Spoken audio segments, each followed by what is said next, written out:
conduction. So here we see two likely lads toasting some marshmallows on an open fire.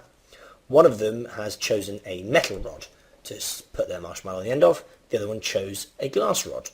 Which one of them do you think is going to burn their hands on their rod first? Well, let's wait and see. Oh, there we go. We can see it was the guy with the metal rod. Why do we think that was? Well, actually, it's because metals are much better at conducting than glass. Glass still does conduct, just not as well. Let's zoom in and look at the particles in the glass and see how it conducts. So glass is a typical solid in the way it conducts. The particles by the fire start to gain heat from it and start to vibrate much more vigorously.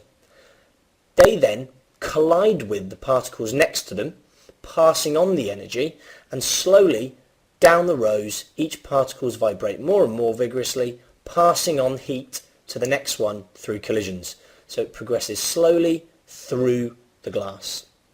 This is how conduction happens in most normal solids, and is why solids are so good at conducting, because the particles are so close together that they collide very often.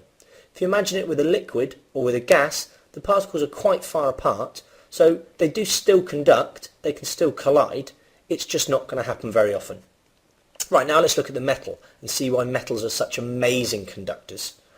If we look at the metal, we see there's still the same process happening as in the glass. The atoms near the fire are gaining heat and vibrating and colliding with the ones next to it. But there's an extra thing happening inside of metals. There's all these tiny little electrons whizzing around.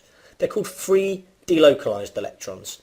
They can bump into all the ions throughout the metal, so they can gain heat from the hot end and race straight down and bump into an atom at the cold end, therefore spreading the heat through the metal much, much quicker. This is why metals are so amazing at conducting.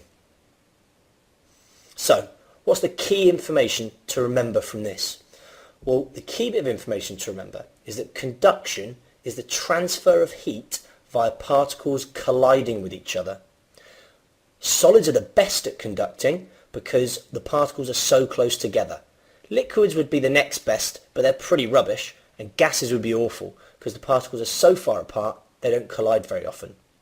Also, metals are the best of all solids at conducting because they've got free delocalized electrons which can transfer heat from one end to the other very, very quickly.